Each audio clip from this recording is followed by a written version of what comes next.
Shalom, shalom, all praises, honor, and glory unto Yahweh, Barasham, Yahwashai, Barasham, Rachak, Wadash.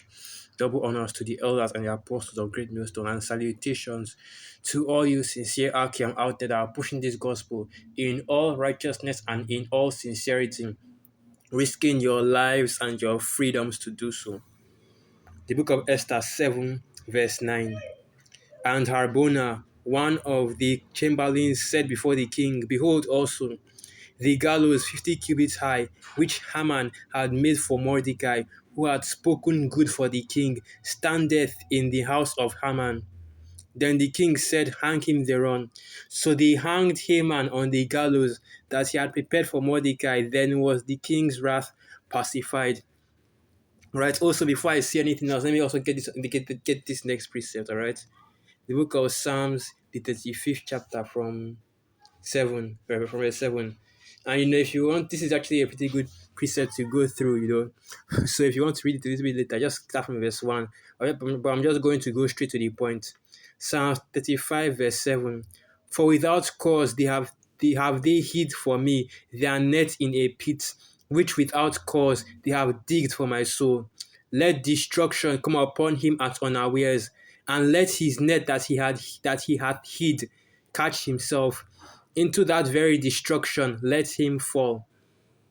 All right, and Jake here in Nigeria, they really love this preset, man. Anything happens to them, they break their nail. They see rats run they see rats run across the street. They see black cats.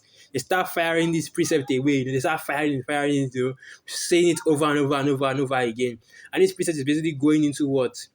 King David asking for deliverance from his enemies. All right. And that's what basically that precept I was read from the book of Esther, going into the story of Esther between the back and forth between Haman and Mordecai, and of course here in Psalm 35, we're speaking about the people, the enemies of our people that are laying snares for us to fall into. Let them be taken by that snare. The same way the gallows that Haman built in his house for Mordecai to be hanged on, he was hung on it. And that's basically the title of this lesson, okay? The basis of this lesson. The trap that is set for you, they shall fall therein. The trap that Esau Edom, okay? Let me make it very clear who we are speaking of right now. Esau Edom, the so-called white man, the trap that he has set for our people, for the Israelites, they shall fall into it, okay? Because it is all about the scriptures, the trap that is being set for us, that our enemies have laid snares for us. It's all about the scriptures, okay? That a snare has been laid by the devil, a snare has been laid by Esau Edom for our people, the Israelites. And you so-called Negroes, Latinos, and Native American Indians, you are the Israelites according to the Bible.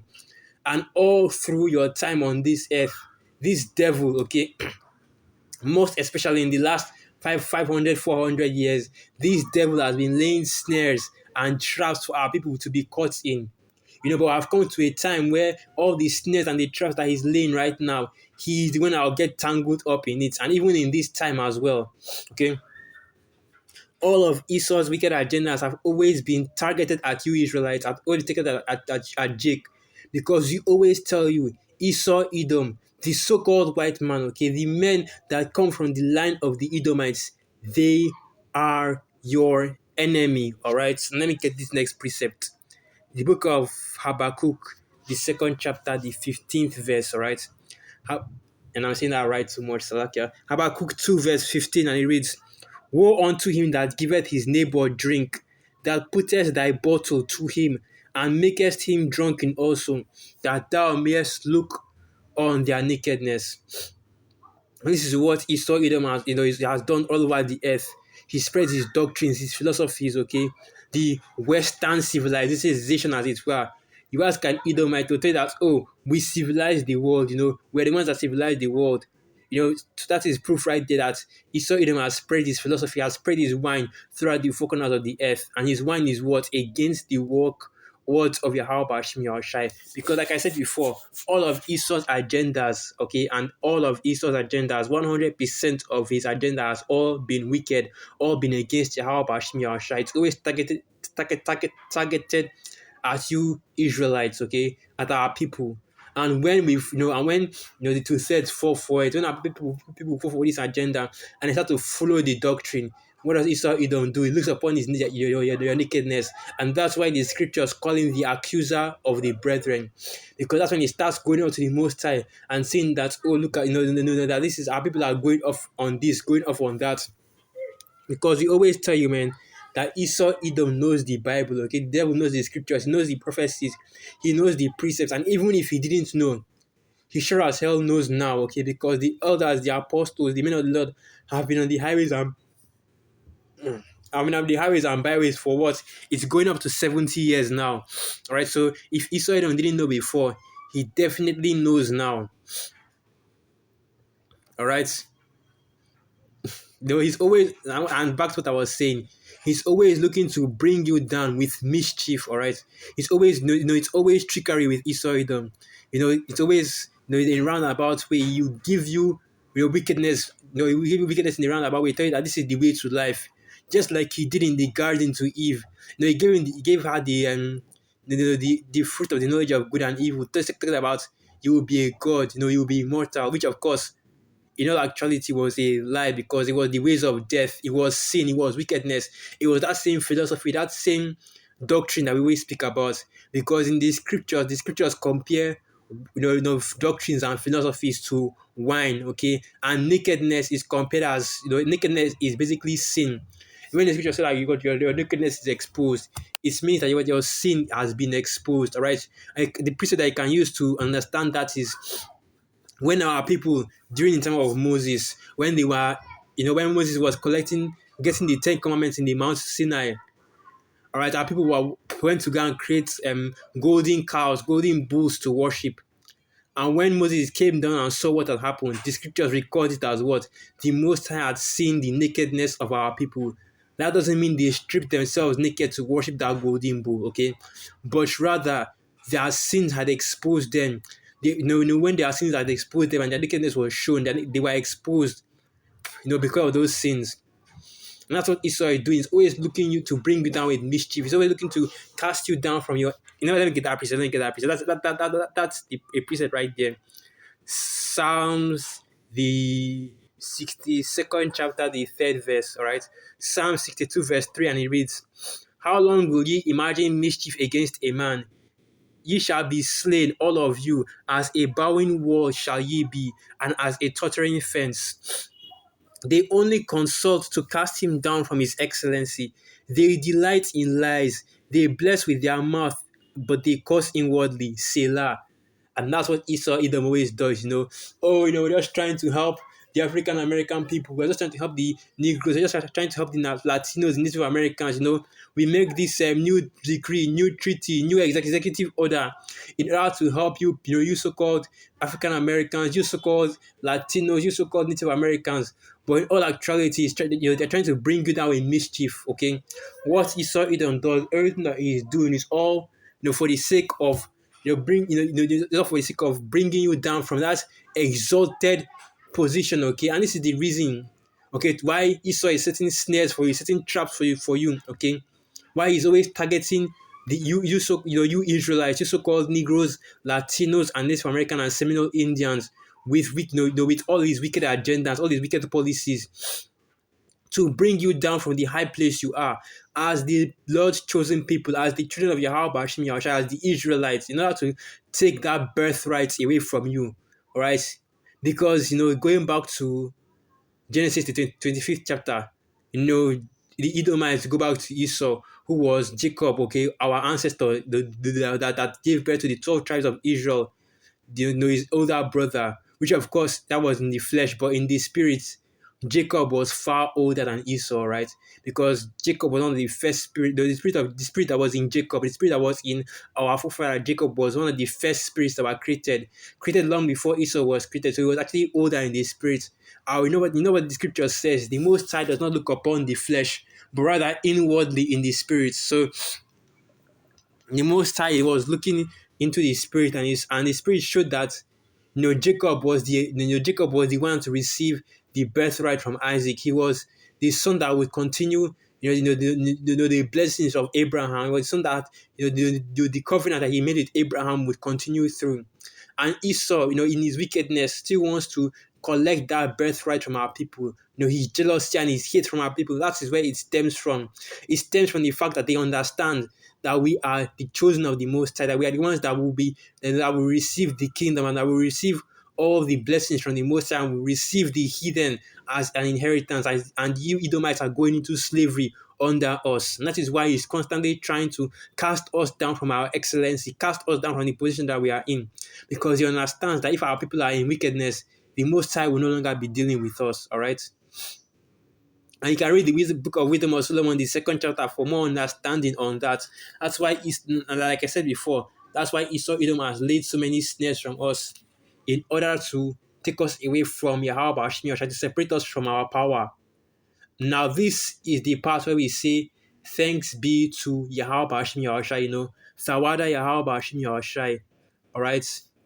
Because we that are in this truth, are not subject to Esau Edom. We're not under the rule of these devils, okay? The heathen are. You two-thirds are, all right? And let me just get this quick precept, just to what I'm looking for, just to just a quick precept, okay? Proverbs 28 verse 10. Whoso causeth the righteous to go astray in an evil way, he shall fall himself into his own pit. But the upright shall have good things in possession.